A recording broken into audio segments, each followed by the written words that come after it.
like the top thing that I have in my research the last year have seen is that accountability, in my opinion at this point, but accountability takes the heaviest weight when I'm talking about A players.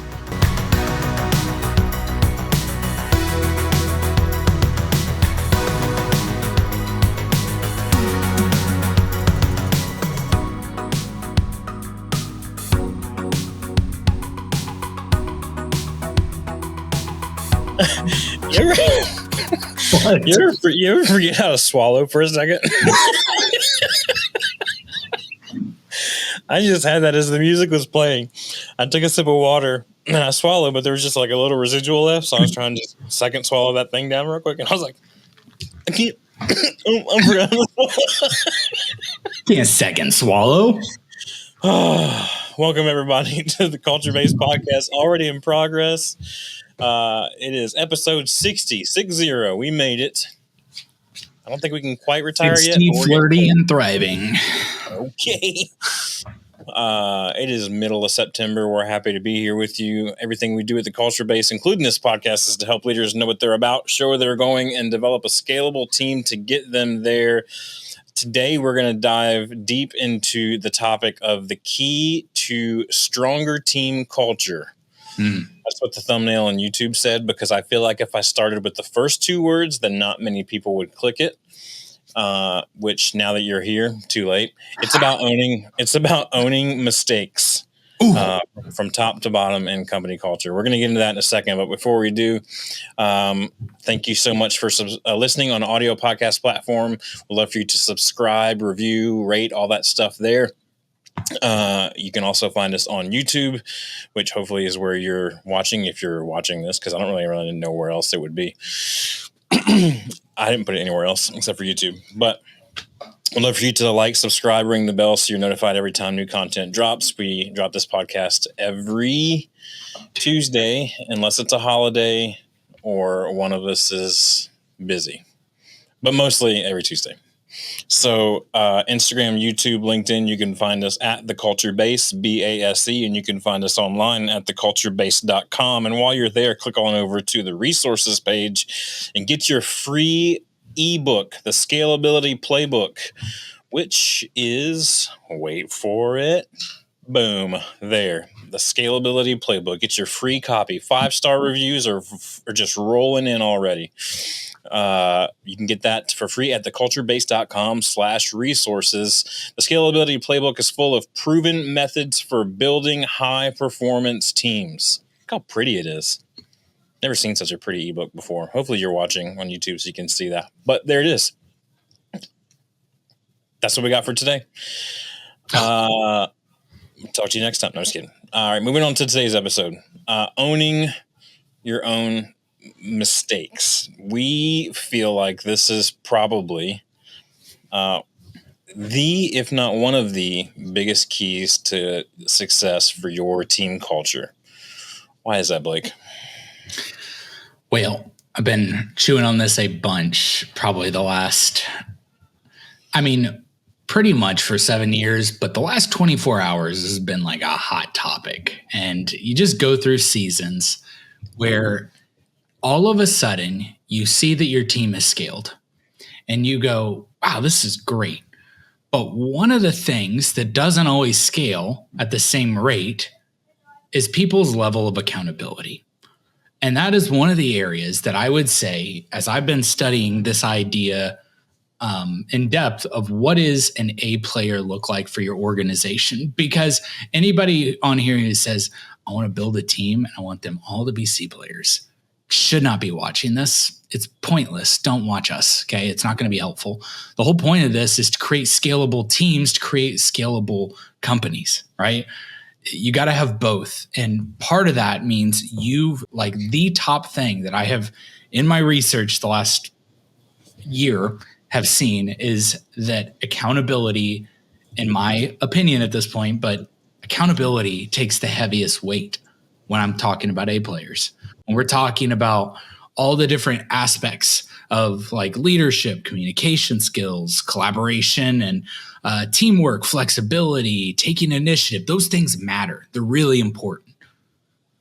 Reliability, really important. You got to be here in order to, but accountability, someone who takes ownership of what they do day in and day out, that says, I'm going to get the results I want by my own effort. And I'm also going to take ownership of it when it doesn't go the right way that I thought it would. I'm going to take ownership of it because ain't nobody going to take my lessons from me. That's who we want. Yeah, I feel like a lot of times when, especially, well, I guess probably even at all levels. I was going to say just kind of like entry to mid level team members, but probably even as much, if not more so, leaders as well struggle with this topic because they feel like in order to do it, they have to fall on the sword. That's a bit of a kamikaze mission to say like, hey, no one else is going to do this, so I'm going to have to take the hit here. I think that's extreme, and I think that's the worst case scenario. And what we want to do today is to kind of flip that on its head. But what happens when you don't create this culture of accountability in your organization? What happens typically is mistakes are usually swept under the rug, or they're the elephant in the room that no one talks about. Or the blame, which we'll talk about the blame game here in a little bit, the blame gets shifted onto someone else that's not their fault, right? Thus creates just disunity and dissension amongst the whole team as a whole, right? So what this lack of accountability creates in your culture is fear, blame, and avoidance, and ultimately it can create a stagnant or worst case scenario, a full-on toxic environment where it doesn't really matter what enters into it. A toxic environment, no matter what enters into that environment, it destroys. Right? So think of yourself as like, is that the kind of petri dish you want to live and operate and run? Right? The answer, I think, for all of us would be no. So what's the solution? Well, the solution is a little obvious, but it takes a little bit more guts than what it may seem like. First thing is you need to own mistakes and realize that it's a sign of strength and not a weakness. Owning your mistakes is a sign of strength and not a weakness, especially as a leader, because it encourages growth all across the board. You know, I heard, I'm reading a biography about Rockefeller, and have your thoughts about him however you will, but he was saying to his son at one point, he said, you know, we have money, but what we need are people with ideas, imagination, and courage. And I don't know why that hit me, but there is a part of this that when you talk about accountability and owning whatever the result is, that you've got to have courage. And that's where the strength is, right? The strength is not necessarily that you said words begrudgingly because it's the thing I'm supposed to check the box to say, well, I guess it's my fault. Okay, you don't believe that. That's not courage. Like courage says, hey, I am going to take this, but I'm going to fix things because it ain't happening this way again. And if it does happen this way again, then yeah, it is for sure all me. But that takes courage. That takes that kind of stepping into that place. That's why it's so revered. Not because you're falling on the sword for someone else, but because someone saw you do something they weren't willing to do. That's courageous. And it's respectful or respectable. Yeah. What's funny, you mentioned that word, courage and being courageous. We just watch. So every Friday night we do a family movie night. As long as we're all home, that's kind of like our default mode. We do pizza and watch a family movie. There's 4 of us in the family, so usually 4 Fridays in a month. So usually everybody gets to pick one a month, kind of thing, right? So my wife goes first because that's ladies honor, first. Right? Yeah. Ladies first, right? So my wife picked this past Friday, and she picked The Wizard of Oz, and we're watching the Cowardly Lion learn about what it means to have courage. And so I think sometimes we kind of sweep that under the rug rather than really facing the truth about what that level of bravery can bring to the table, not only for ourselves, but for all of us involved. Like for everybody on that yellow brick road, it rose the tide, right? Of the whole journey. for the lion to step into his courageous nature. So that's movie reviews with Dustin. I'm just kidding. And biography reviews with Blake. Yep. All right. So leaders who model accountability inspire the same behavior in their teams, creating an environment of trust and openness. If you are a leader in an organization, whether it's a mid-level leader or at the top of the org chart, if you're wondering why you don't have this level of accountability and this level of trust in the culture, it's probably because you haven't modeled it yet. And modeled it regularly. You can't just be like, there was that time a couple of years ago where I owned up to that one mistake. That's not often enough. Yeah. Everybody in their human nature is flawed, and we will all constantly make mistakes. And the sooner you own up to that, and kind of embrace that level of humanity, then the sooner everybody else will rise to that level as well. And that's what it's going to take. And we all know that everything rises and falls on leadership. This is no different. So in order for you to create an atmosphere and a culture of strong accountability, which we've already determined is probably one of the keys, if not the key to team culture success, you have to be able to model that frequently, publicly within the team, within the employees. Well, and I think the thing that needs to be seen here that we don't think about, like, hey, what are the different types of attitudes? There's happy, there's sad. Accountability is an attitude. And that's the thing here that we're missing a lot in our teams, is that we think that it's just a moment in which I do something. And sure, that's there. But the way we hold our attitudes in almost absolutely everything is how a team responds. So to have an attitude of accountability doesn't mean I'm always taking ownership for fault or passing off success like you hear all the time. Sometimes it's just you walk into a room and you think, I'm responsible. I've got to take accountability for what result comes out of today. There's an attitude about that. That's the thing that makes people rise to that level. That's the thing that makes people go, I want to follow that person because I know they know what it's about, and I want to be a part of that. That's what is a magnet to A players. Right. And it's not just like, we're not creating this culture of accountability just for the sake of feel good and equal playing field. Like what you'll see if you study cultures who are really good at accountability and are filled with people who embody this well, is you'll begin to see that innovation rises. And the reason that innovation rises is because the trust factor is high. Think about it. The times in your life where you have created or innovated the strongest are the times when you had the most trust circled around you. Think about that for a second. When you have a high trust environment, you have a high innovation environment. And if what we're doing here is trying to scale teams, to scale our business, innovation, we know, as we've talked about many times before, and is also in the scalability playbook, then you need to create this environment, embrace this environment of accountability. Absolutely. Cool. So let's talk some action steps. Yeah, I like it.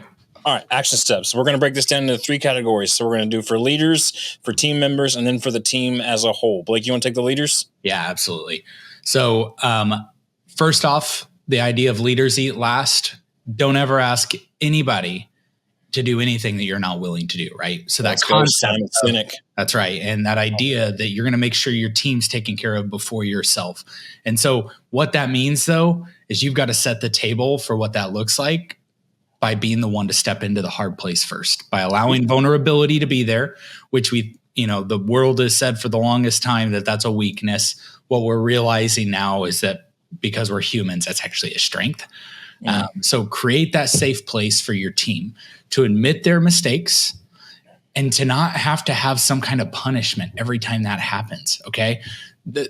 People aren't looking for parents in that way, right? So many people's experience of authority has always been, I made a mistake, I got a punishment, and I learned nothing. I'm going to go find another place to work. Okay. Don't waste the effort and investment you've had on someone because they made a mistake. See that as a net positive, not a net negative. Okay. Yeah. But you've got to set the groundwork for them to be able to make the mistake by also owning your own crap. Own your own crap. Just do it. Let them know that your poop stinks too.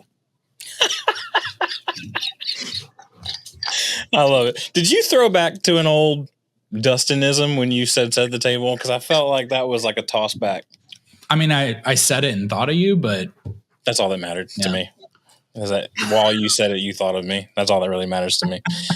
All right. So that's for leaders. For employees or team members, two things you want to do here for action steps. Number one, you want to embrace mistakes as opportunities for growth. It's a mindset shift. So there's a mental change that you need to make and a physical change that employees need to make. The mental change, embrace mistakes as opportunities for growth. This is not a weakness. It is a strength. Just like Blake said for leaders. Number two, the physical change that you need to make in order to embrace a culture of accountability is to show initiative in correcting the mistakes. Show initiative in correcting the mistakes. If you're just like, oh yeah, man, I spilled that whole thing of milk on the floor in the break room, somebody should maybe try to get to that whenever. Mm-hmm. Did you clean it up though? No. It's still there, bro. I didn't do it. I didn't. Yeah. Or even if you're like owning up to it, but you're not doing anything about it, we're like, there's a little bit of a disconnect there, right? You're like, hey, I owned up to it. So yeah, we're good. Now you also have to do something about it. And showing that initiative goes a long way because we all know that actions speak louder than words, right? And we have the words and we're saying, hey, with words, I'm owning up to this mistake. But with my actions, I'm doing nothing about it. Yeah. So if you spilt the milk in the break room, just go back and clean it up. And after you clean it up, you're like, hey, man, if there's like a weird smell or the counter's sticky in there, it's my bad. I spilt milk, but I cleaned it up. Don't worry about it. It's taken care of. Yep. You know what I mean? Boom, done. Yeah. Culture of accountability, right? Yeah, that's right. I mean, the amount of times I've walked into our living room and been like, guys, why is this such a mess? And they're like, and their response was, I didn't do it. And I'm like, okay, well, what I said was there's a mess. I didn't say who did this. I didn't ask who did it. And how did it happen? And did you watch them do it? Like, I don't care. Yeah. Just saying, like, we all live here. Let's take care of this, you know? I watched them do it. I saw it. Well, you're guilty too then because you didn't do anything about it. Yeah. Larger part here, going to teams. So the first one was leaders. The next is our team. But then larger is our teams, right? Like the whole team, how we've got to get comfortable with holding each other accountable. We got to get comfortable in holding each other accountable with compassion, okay? With empathy that I know I don't like it when people come at me and hold me accountable with loud noises and screaming. Probably shouldn't do it to them then. But part of that holding people accountable needs to be able, and this is hard for a lot of people, it needs to be able to go across hierarchy. Okay? And if the hierarchy can't take it, that means you have a fragile organization. Okay? So if your hierarchy can't take hard words being said from the ground up, but can only go from the top down, your organization is going to look the same for a long time. Doesn't sound very scalable to me. Nope. Fragile doesn't equal scalable. Nope. Yeah, I love it. Well, hopefully that gave you some insight into why accountability matters and how you can start building that culture of accountability within your team to scale your teams and your business appropriately. I want to remind you to go to theculturebase.com/resources, download the scalability playbook, proven methods for building high performance teams. That ebook is yours for absolutely free, theculturebase.com/resources. We'll be back with you next time where we're going to talk about in episode 61, building a team with a shared vision. We're going to get everybody on the same page up in here. It's time to get after it. We'll talk to you next time on the Culture Base Podcast.